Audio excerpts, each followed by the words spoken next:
Buenas tardes, digo buenas tardes porque estoy grabando esto a la tarde.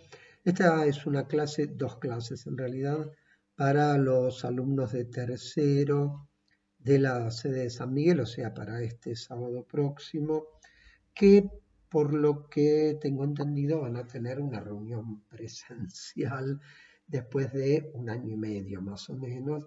Así que parece que es en serio que la pandemia, si no se acaba, por lo menos retrocede.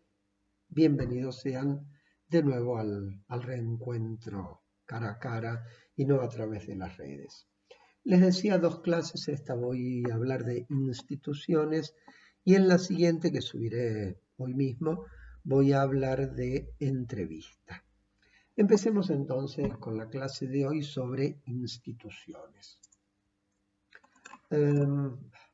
A ver, las instituciones podemos decir que son viejas como el mundo. El estudio de las instituciones es muy reciente. Se han estudiado las instituciones desde un punto de vista político hace muchísimo tiempo. Por ejemplo, el libro de Platón, La República, o los escritos de Aristóteles también sobre el gobierno y los tipos de gobierno. Pero el análisis institucional desde el punto de vista de la psicología es muy nuevo.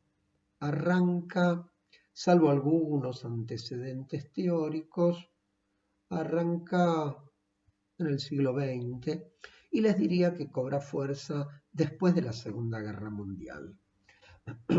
Freud trabajó un poco, no mucho, el tema instituciones, sobre todo en ese texto famoso que se llama Psicología de las Masas, donde él se mete a analizar dos instituciones que son ni más ni menos que la Iglesia y el ejército, ¿no? Y donde dice algunas cosas bastante interesantes, pero lo toma sobre todo desde el punto de vista del liderazgo dentro de esas instituciones, las características del liderazgo y todo lo demás. Freud fue un fundador de instituciones, pero nunca teorizó, más allá de esto que les dije, esta cuestión. No lo teorizó directamente, después hay muchos conceptos que él plantea que por supuesto uno los puede tomar para el análisis de las instituciones, cosa que de hecho ya ha sido hecho por una cantidad importante de autores. Si vamos a Pichon-Rivière, nos vamos a encontrar con que él identifica, recorta un ámbito particular que es el ámbito institucional. Recuerdan ustedes la teoría de los ámbitos en Pichon, ámbitos de manifestación de la conducta, ámbitos también de estudio de la psicología social. Él va a hablar de 4 ámbitos, cada uno de los cuales está englobado en el que le sigue: individual, grupal, institucional, comunitario. Esos son los 4 ámbitos. Él también fue un fundador de instituciones. Fundó la Asociación Psicoanalítica Argentina con unos cuantos más. Después fundó la Escuela de Psiquiatría Social. Después fundó el IADES, Instituto Argentino de Estudios Sociales, esto a finales de los 50. La Escuela de Psiquiatría Social en el 57 la convirtió en la Escuela de Psicología Social, primera escuela privada de Psicología Social, que él dirigió hasta su fallecimiento en el 77. Pero como análisis de las instituciones, prácticamente nada. Salvo ese texto muy leído, Estructura de una escuela destinada a la formación de psicólogos sociales, que no trabaja sobre las instituciones en general, los conceptos abstractos, sino que va a hablar de una institución en particular, la que él había fundado. El campo institucional, campo teórico de trabajo, se abre acá en la Argentina, eso sí, con 2 discípulos directos de Pichon, que fueron José Blecher y Fernando Ulloa. José Blecher, a ver, la carrera de psicología acá en la Argentina nace en el 54 en Rosario. y en el 58 se abre en la UBA, en aquel momento formaba parte de la Facultad de Filosofía y Letras. Los primeros egresados son del 63 por ahí. Ese plan de estudios original, el actual también, tenía una materia que era psicología institucional y su primer profesor, docente a cargo, titular, por lo tanto el que inauguró la cátedra, fue Blecher. Y Blecher estuvo en esa cátedra varios años hasta el golpe de Onganía, la noche de los bastones largos, cuando la policía entró repartiendo palazos en la universidad, la intervino y ahí se produjo una renuncia en masa de profesores, titulares, auxiliares, empleados, muchísima gente que se fue y bueno, y la UBA ahí perdió, por supuesto, muchísimos escalones porque la pasó a manejar la dictadura, así que imagínense lo que era en esa época, sobre todo en las ciencias sociales, por ahí en ingeniería, medicina, exactas, por ahí no se notó tanto, pero en todo lo que era ciencias sociales se vino abajo de una manera escandalosa. Blecher se fue y como resultado de sus investigaciones y de su trabajo en la cátedra, escribe un libro chico, un librito, que es muy bueno, que se llama Psicohigiene y Psicología Institucional. Psicohigiene quiere decir prevención, profilaxis, o sea, el libro gira alrededor de la prevención y de la psicología institucional, y eran dos ámbitos de trabajo que él fomentaba para los nuevos psicólogos, la prevención y el trabajo en instituciones.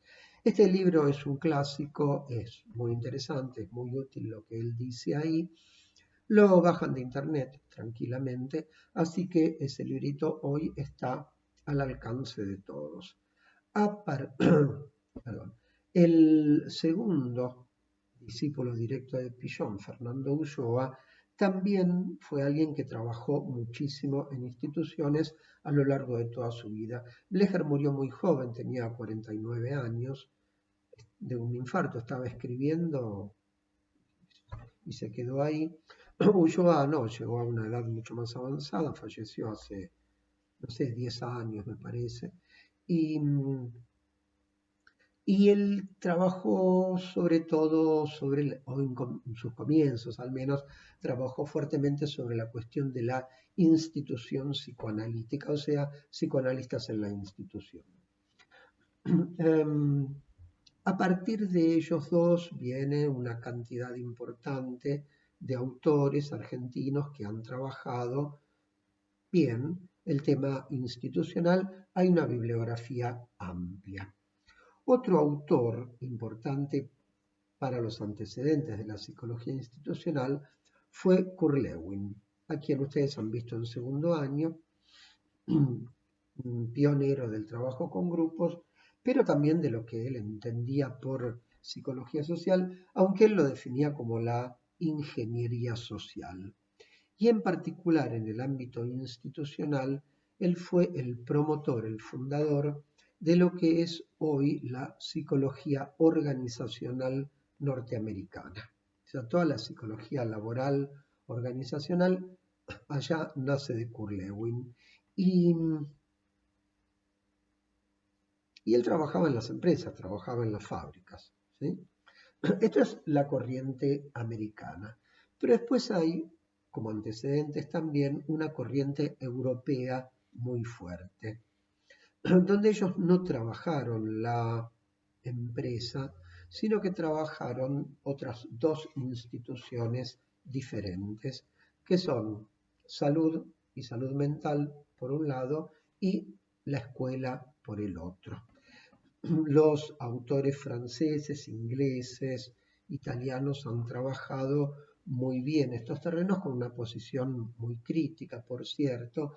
Por ejemplo, todo el gran cuestionamiento de la antipsiquiatría inglesa, Cooper y Lang, italiana, Basaglia y otra gente, a esa institución tan particular que es el Hospital Psiquiátrico El Viejo Hospicio.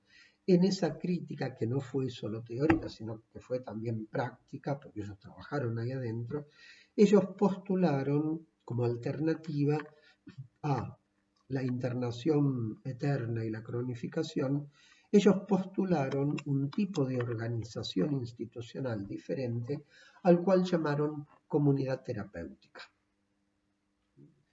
que trabajaba con otros criterios psicológicos, con otros criterios terapéuticos, con otros criterios institucionales y que apuntaba a la recuperación y a la externalización más o menos rápida, lo que se pueda, del paciente psicótico internado. Esta es una línea de trabajo muy interesante que ha tenido propuestas escritas, libros muy ricos también, y es todo un área en donde los psicólogos sociales pueden ir y escarbar, indagar, aprender para seguir formándose. Estos serían un poco los antecedentes teóricos del campo de la psicología institucional. Entonces, cuando hablamos de instituciones, por supuesto generalizamos, pero hay que tener cuidado, porque cuando uno generaliza demasiado termina por no referirse concretamente a nada. Y las instituciones no solo son diversas internamente porque son complejas, son heterogéneas, sino que además entre las instituciones la diversidad es muy, muy, muy grande. Y la diversidad interinstitucional se refiere a unos cuantos temas muy importantes. Uno de esos temas es la cuestión de la tarea institucional. Toda institución tiene una tarea, tiene un objetivo, pero hay muy distintos objetivos institucionales.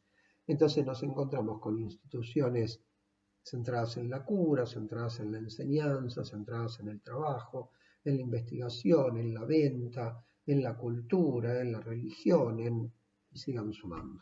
¿Se entiende? Y por supuesto que esta tarea, este objetivo que tiene la institución va a marcar su estructura interna, su funcionamiento, ¿no? Eso es obvio, no es lo mismo fabricar tornillos que manejar un teatro.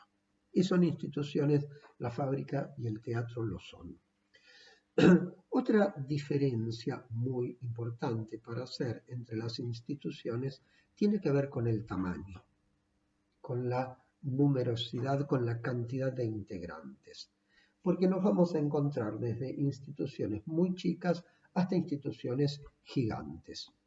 Por ejemplo, un jardín de barrio que tenga 6, 8, 10 personas que trabajan adentro es más chica que un grupo, hay grupos más grandes, pero no es un grupo sino que es una institución. Es decir, es un grupo, pero es una institución. Y la institución trasciende al grupo y trasciende a las personas. Las instituciones son transsubjetivas. Van más allá de... ¿Por qué? Porque tienen organigramas, reglamentos, jerarquías, cosa que el grupo no tiene. Entonces podemos tener una institución muy pequeñita o podemos tener instituciones gigantescas de decenas de miles de miembros. Piensen ustedes en alguna multinacional. Ahora Facebook, vieron que larga el metaverso. Metaverso por universo, acá entre nosotros verso tiene también otra connotación, así que es bastante posible que ese Zuckerberg se venga con algo bajo el poncho, por sus antecedentes, las cosas que ha hecho, ¿no? Bueno, y la cosa es que promete tomar en Europa 10.000 empleados en los próximos 5 años. O sea, eso es un número. Después tenés instituciones de millones de miembros, como por ejemplo la Iglesia Católica, que se supone que dirige a 1.500 millones de católicos que hay en el mundo. Un tercer factor diferencial en las instituciones es el tiempo. Hay instituciones que duran poco, por ahí duran meses y fracasan, 2, 3, 4, 5 años y tienen que cerrar, y hay instituciones que son centenarias y otras milenarias. El Colegio Nacional de Buenos Aires tiene 200 años, igual que la UBA. La Universidad de Bolonia tiene 1000 años, casi 1000 años. Miren la tradición que hay ahí, ¿no? Y bueno, la Iglesia Católica no tiene 2000 años, pero debe tener sus 1700 años fácil. O sea que imagínense estas variables, el tiempo, la tarea, el tamaño, todo esto hace que tengamos que tener cuidado cuando nos acercamos a una institución, porque tenemos que distinguir y ver bien cómo pensamos cada cuestión en particular. Repito, ¿qué es lo que diferencia entonces a una institución de un grupo? El tamaño sí puede ser, porque en general las instituciones están formadas por distintos sectores o estamentos, cada uno de los cuales constituye un grupo o más de un grupo, de acuerdo a la cantidad de gente que haya ahí adentro, ¿no? Por supuesto. Pero más allá del número, hay otras cosas básicas que diferencian al grupo de la institución, que se las dije recién muy de pasada, muy al corrido.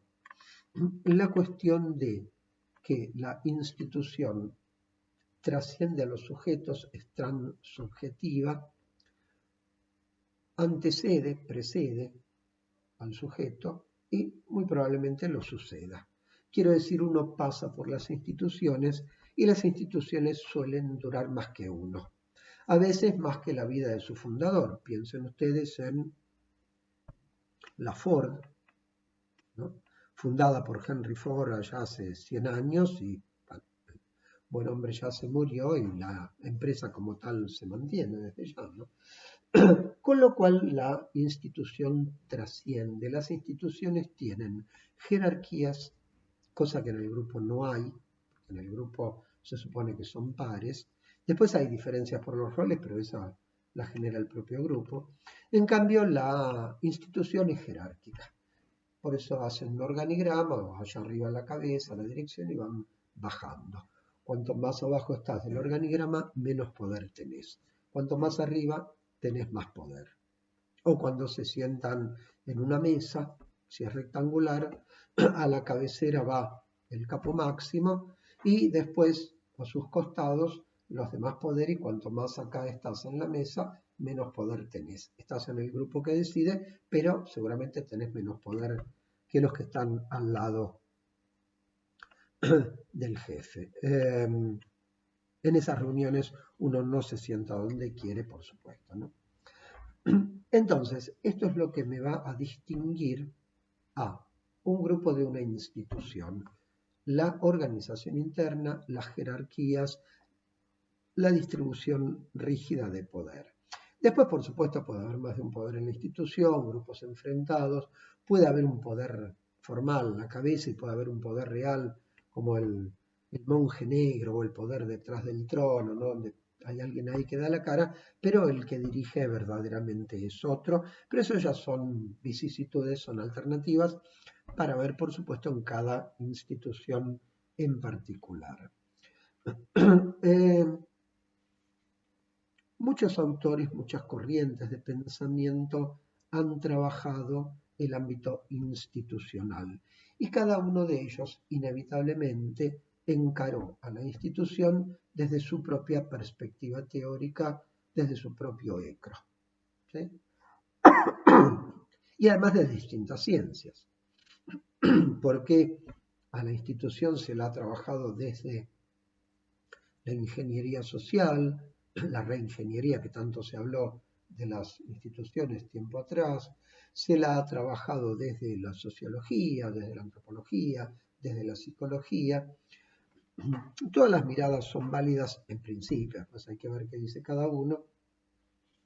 Y no es que necesariamente vaya a haber una que tenga más valor intrínseco que la otra, habrá que ver cómo se lo trabaja. Por lo tanto, se han trabajado distintas cosas en las instituciones, se han enfatizado distintos procesos institucionales como los más importantes.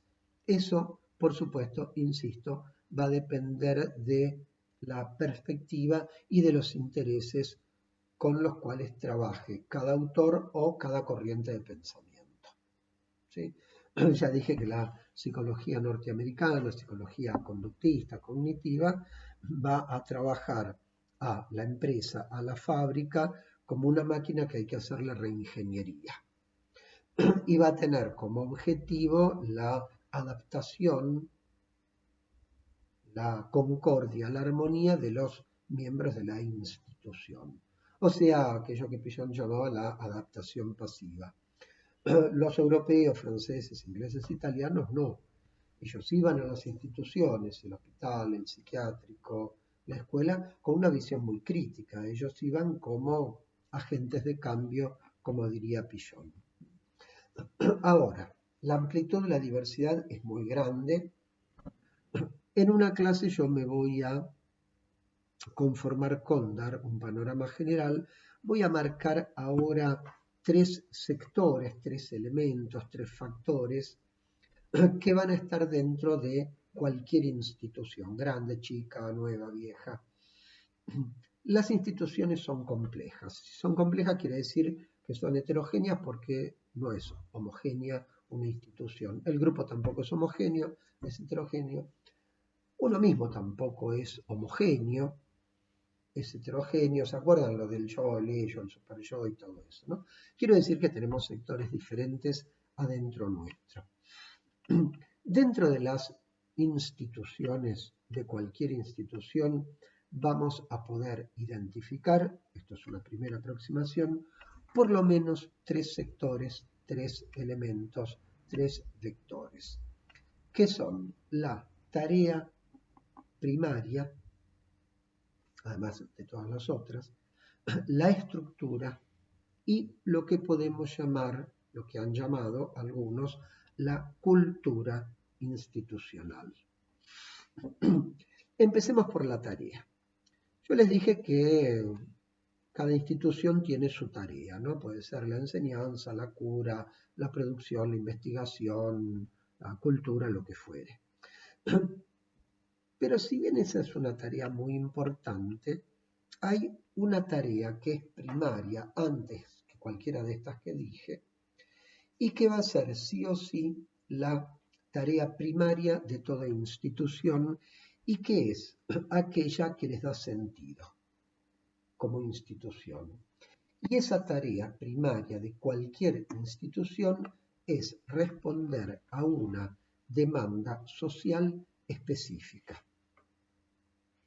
Toda institución tiene como tarea inicial primordial responder a una demanda social, una demanda que viene de afuera. ¿Se acuerdan de nuevo de los ámbitos, no? Individual, grupal, institucional, comunitaria. La institución va a responder a una demanda social o comunitaria. Si lo logra, tiene razón de ser, existe, perdura. Si no lo logra, tiene problemas, y si cambió la necesidad social, por ahí la institución perdió su razón de ser. Piensen ustedes, qué sé yo, en otra época, hace 50, 60, 70 años, y de ahí para atrás, todo el mundo usaba sombreros. Hombres y mujeres todos usaban sombreros. ¿Sí? Había una demanda social referida a una prenda particular de vestir por ciertos valores culturales, etc. Con lo cual había instituciones, fábricas que fabricaban sombreros. Recordarán los dibujos del 25 de mayo, habrán visto Orgullo y Prejuicio, Sensatez y Sentimientos, o los Bridgerton, ¿sí? Todo el mundo con sombrero. Un día cambió la moda, cambió la demanda social y las fábricas de sombreros perdieron su razón de ser. ¿Qué hicieron? Bueno, se reconvirtieron, se habrán puesto a fabricar, qué sé yo, media, ropa interior, y si no, cerraron. ¿Entiendes? Porque no hay más demanda social. Los colegios unisex, no mixtos, de varones y de mujeres, ya no hay más, prácticamente no quedan más en la Argentina. Pero hace 50 años había un montón. ¿Por qué? Porque la cultura quería separarlos. o el cambio cultural que hace, bueno, ahora se integran, ¿sí? Y no solamente eran colegios privados, colegios estatales también, el Liceo de Señoritas, el Nacional de Varones, los mantenían separados por sexo, varón, mujer y otra cosa. Eh, entonces, la tarea primaria de cualquier institución, de la más chica a la más grande, va a ser satisfacer ciertas necesidades sociales, ciertas demandas sociales. Si no consigue hacer eso, el malestar interno institucional va a ser muy grande, y es posible que la propia existencia de la institución esté en algún momento puesta en cuestión y puede llegar claramente a su desaparición o su transformación en otra cosa.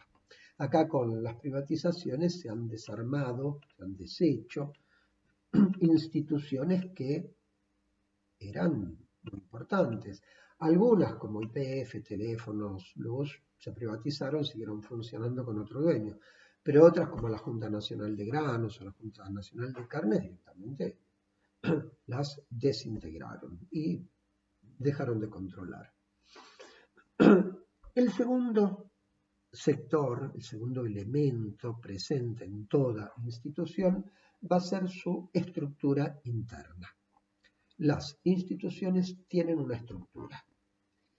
Y esta estructura la vamos a dividir en dos sectores, que son la parte material de la institución y la cuestión organizacional.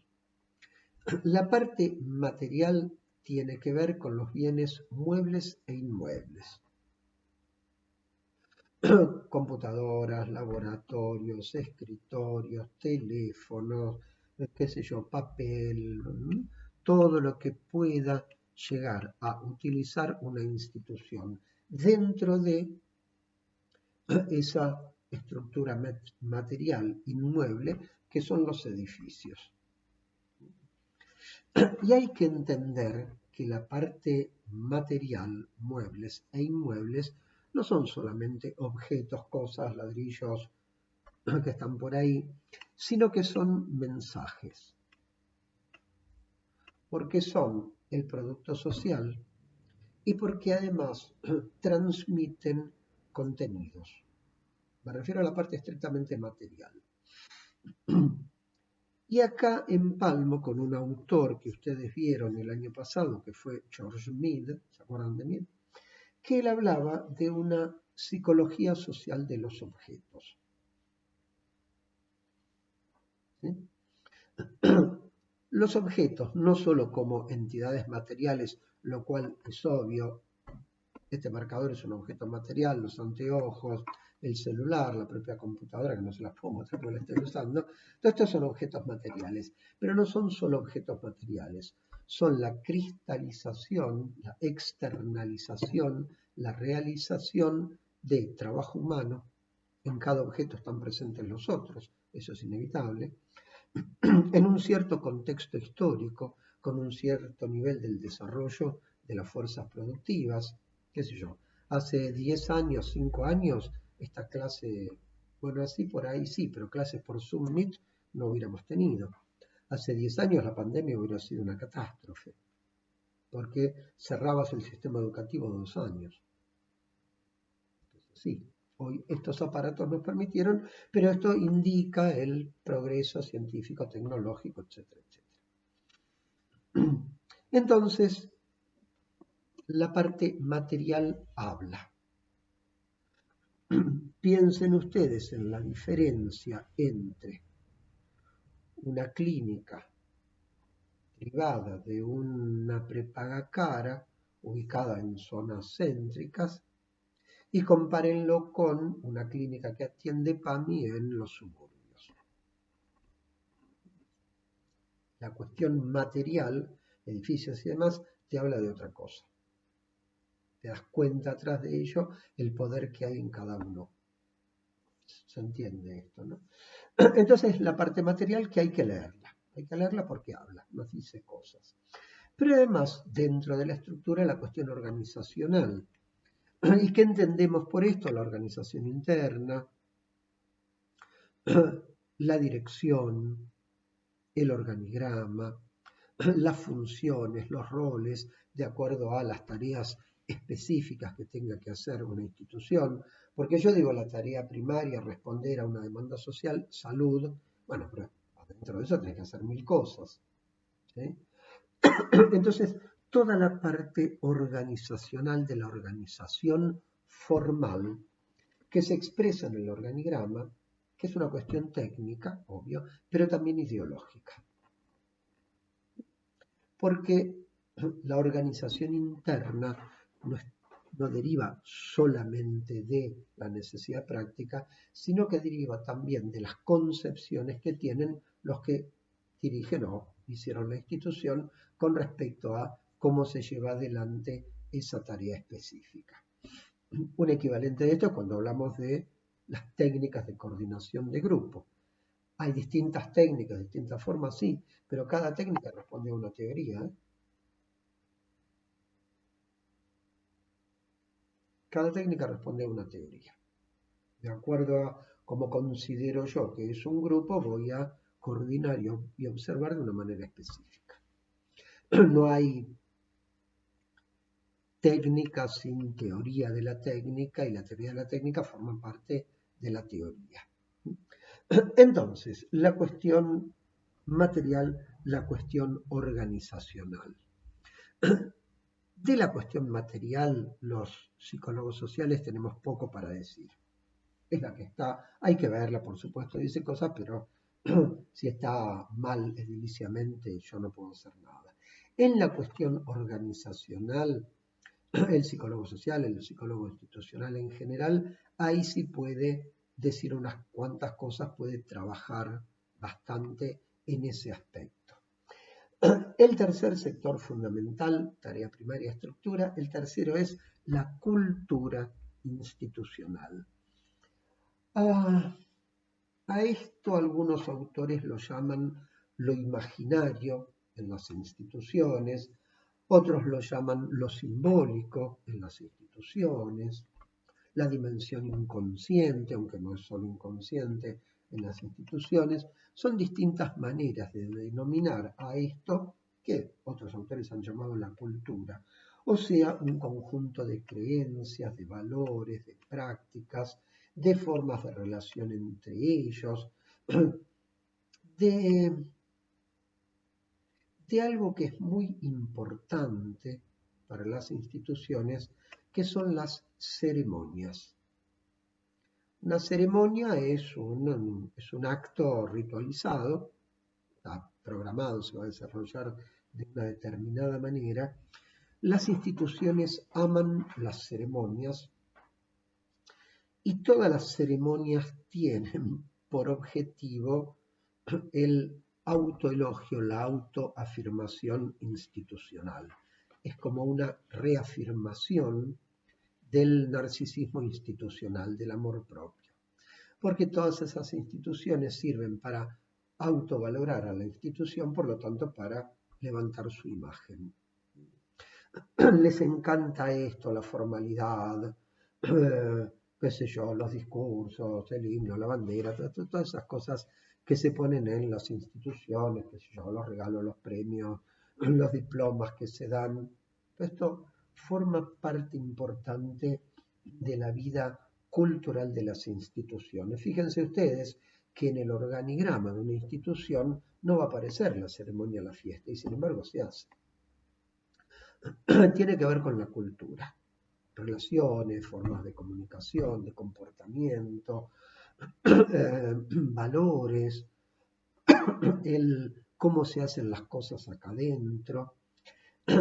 Esa cultura es la que los que ya están les transmiten a los que recién entran. Entonces le dicen, mirá que acá esto, aquello, lo otro, las cosas se hacen así, así, cuando los reciben bien. En algunos lugares son medio cretinos, y entonces al que recién entra le dicen cualquier cosa para que vaya, se equivoque, meta la pata, y después se ríen de él, lo gozan, ¿no? Eso ya es más malvado. Por ejemplo, en los profesorados de educación física, no sé ahora, pero tiempo atrás, sobre todo en los estatales, esos profesorados tienen o tenían una mentalidad bastante militar. Y entonces tenían como un rito de iniciación que era a los nuevos, por parte de los grandes, digamos los de cuarto a los de primero, los recibían con ceremonias o actos humillantes o de castigo físico, la manteada, el gaste.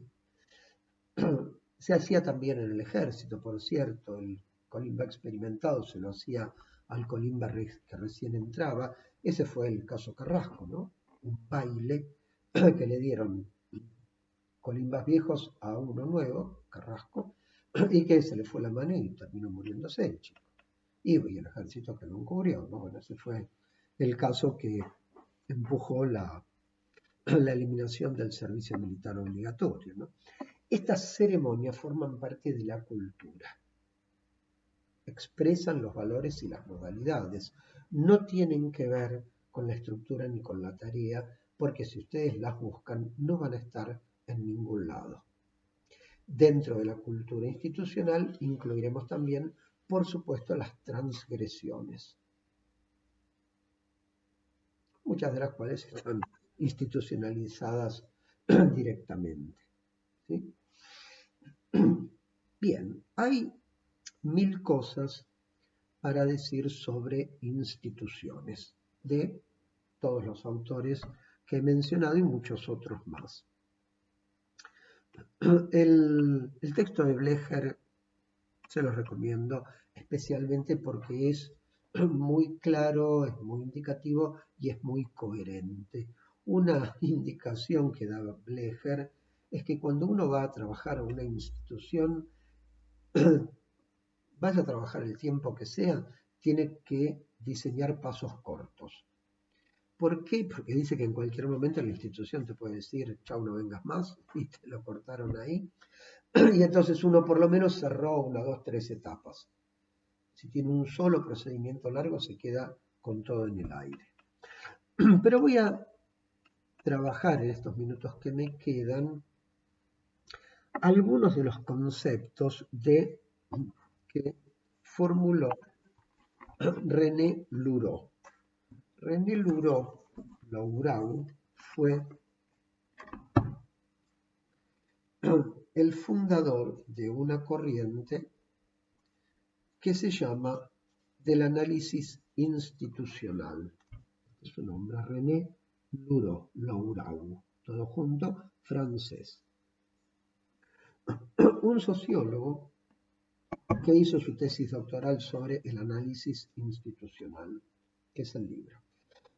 Análisis institucional hay que entenderlo en sentido literal. Análisis como psicoanálisis institucional de las instituciones. O sea, no es que él fue a trabajar en una institución, sino que iba a trabajar con la institución. Digamos que el paciente era la institución. ¿Qué fue el trayecto que hizo Pillon? Atendía a psicóticos, pedía que viniera la familia, terminaba atendiendo a la familia, entendiendo que era la familia la que estaba perturbada, el enfermo también, por supuesto, ¿no? Entonces es como que cambió el paciente, pasaba del paciente individual a la familia como un paciente. Bueno, Louraud hizo eso, el análisis, el psicoanálisis, o sea, psicoanálisis aplicado. La corriente del análisis institucional francesa es una corriente muy importante dentro del institucionalismo en general. De lo que trabaja Louraud voy a rescatar 3 conceptos básicos. 3 conceptos que él trabajó y que ya han adquirido carta de ciudadanía porque lo van a encontrar en muchos lados. Los van a encontrar en muchos lados. El primer concepto es el de instituido instituyente.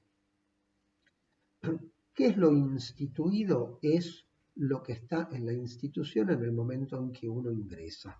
ya sea que uno ingrese como psicólogo institucional, como miembro de la institución, lo que sea.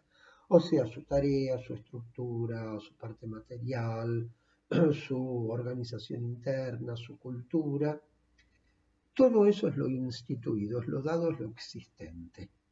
Y siguiendo la ley general, todo aquello que está instituido va a presentar resistencias si uno lo quiere cambiar. Las resistencias están en las personas, sí, las estudió Freud, están en los grupos, sí, las estudió Kurlewin y después Pichon, pero también están en las instituciones y las resistencias institucionales, o sea, la fijación a lo viejo, a lo instituido, en ciertas instituciones son muy difíciles de cambiar. ¿Por qué? Por el peso de las tradiciones. Piensen ustedes en la Iglesia Católica, esto de que las mujeres pueden ser monjas, pero no sacerdotes, por lo tanto son auxiliares y no pueden administrar los sacramentos. Tiene 1000 años esto. ¿Entienden? ¿No? Y una norma que duró 1000 años está bastante aferrada. Con lo cual, cambiar eso, imagínense lo que puede llegar a tardar. Lo instituyente es aquello que crea que genera algo nuevo de la nada, o bien lo que impone un cambio dentro de lo instituido. Porque que la institución tenga su instituido no quiere decir que no cambie. Lo que quiere decir simplemente es que lo instituido va a operar como resistencia al cambio. Pero aparecen siempre cosas nuevas, nuevos directivos, nuevos integrantes, nuevos planes, nuevas demandas sociales que hacen que uno se cuestione lo que está instituido y que diga cómo nos acomodamos. Por ejemplo, esto de la educación a distancia que nos generó tantos quebraderos de cabeza el año pasado.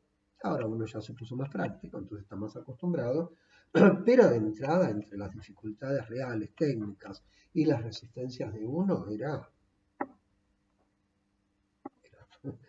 se hizo pesado. Hoy esta manera, esta forma ya está instituida. ¿Se entiende? La pandemia fue instituyente, nos obligó, ahora esto está instituido. ¿Volveremos a lo presencial? Sí, en general me refiero, pero hay muchas actividades que van a seguir online. Esto es así, hay muchas cosas que no van a volver a lo que era antes de la pandemia. Entonces, lo instituido, lo instituyente y la dialéctica, el conflicto permanente entre instituido e instituyente, entre lo viejo y lo nuevo, al decir de Pichon. El segundo concepto clave, también muy difundido, es el de implicación, la implicación institucional, que sería algo semejante a lo que Pichon llama la pertenencia, pero que también habla de la transferencia. Es decir, por implicación, Luró entiende el conjunto de relaciones psicológicas, afectivas, el conjunto de vínculos que uno tiene con la institución y con lo que está dentro de la institución. No se refiere Luró con esto a, bueno, yo trabajo acá porque me pagan, que sería la parte más pragmática, más inmediata. Entonces, si me pagan bien estoy más o menos contento y si me pagan mal voy a estar más o menos descontento. No, él se refiere acá a lo que significa la institución para cada quien. Y acá hay grandes diferencias individuales, porque hay gente para los que la institución no les va ni le viene, a mí van a hacer lo suyo, se las toman, no se comprometen, y en la otra punta tenés a los otros que no viven sin la institución. No viven porque se han adherido, se han fijado, tienen una relación simbiótica de apego pasional, como epileptoide, como ustedes la quieran llamar, y no se pueden despegar de esa institución. ¿Se entiende? Porque la institución es todo para ellos. En el medio de estos dos extremos, las variedades que ustedes quieran. La implicación es esto, es la relación emocional, afectiva, significativa, simbólica, que yo tengo con la institución a la cual pertenezco o que por ahí no pertenezco, porque la miro de afuera y quisiera estar ahí adentro porque para mí es el todo. Esa institución puede ser todo, omnipotente, todopoderosa, la idealización extrema, o puede ser un enemigo mortal, un perseguidor que me va a despedazar y del cual no me puedo evadir. ¿Sí? Quiero decir, el carácter de esta implicación va a depender de cada quien. Y el tercer elemento, el tercer concepto clave de René Luró, instituyente, implicación, el tercero es el de analizador. No analista, analista institucional es aquel que va a la institución desde afuera a hacer un trabajo. Analizador es todo hecho, evento, acontecimiento, ruptura, quiebre o algo demasiado estático que no cambia nunca, lo que fuere, en donde la institución dice lo que habitualmente calla. Es el concepto emergente en los grupos para Pillon. Porque las instituciones hablan, tienen discursos, pero el discurso institucional es siempre la historia oficial. Y acá, como en la canción, se trata de la otra historia. ¿De acuerdo, no? Si la historia la escriben los que ganan, eso quiere decir que hay otra historia, la verdadera historia. La verdad de la institución emerge en el analizador. Requiere, por supuesto, como el emergente del grupo, que haya alguien ahí afuera o adentro de la institución que pueda entender ese analizador, qué es aquello que no está dicho, y ponerlo en palabras, con el riesgo que siempre genera esto. ¿Sí? Porque decir lo que nadie quiere oír siempre es un riesgo.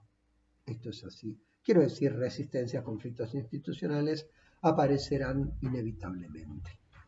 Nadie agradece que uno le diga la verdad. Porque es una verdad no querida. Si la quisieran ya la habrían averiguado solitos. ¿Sí? Entonces, cuando uno le dice a alguien una verdad, no te lo van a agradecer. Esto indiscutiblemente es así. Bien. Y un último concepto, ya no de Luró, sino de un sociólogo norteamericano que se llamó Erving Goffman,